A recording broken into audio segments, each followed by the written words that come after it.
Sawa? Hatuna shida na nyinyi, hatuna shida na Wakenya, si ndio? Wenye wako na shida ni wenye ambao wako na magari, si ndio? Mimi nikiwa mmoja wao. Si ndio? Na nafikiria hiyo message imeenda. Ile kitu naomba, tusifunge barabara.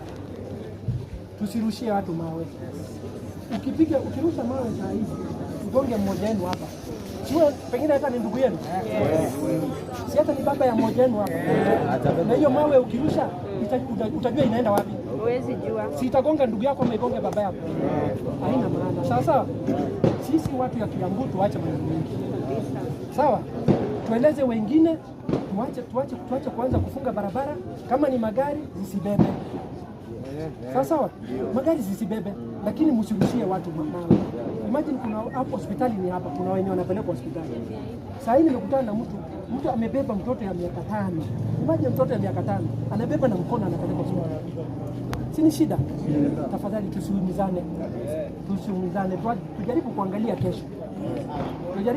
kesho. Hii nchi yetu hii tunaipenda. Sasa hivi hata ikichomeka tutaenda wapi?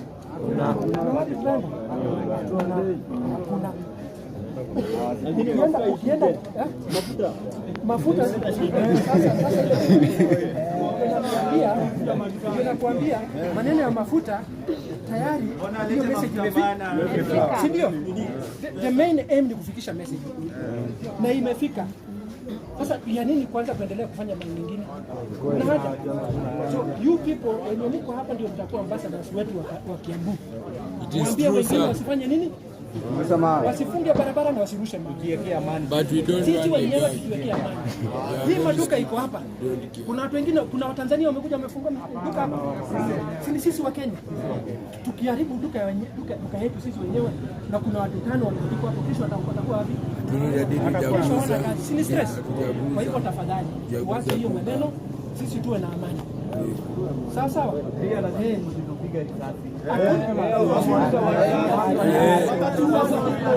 Wanakuja na tunarinda tu makazi zetu. Ona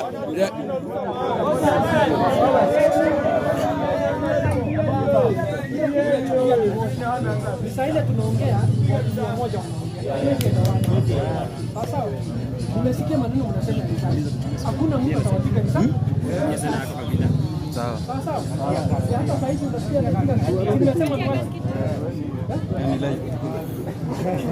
naomba manake huku kuna nyumba na watoto wako.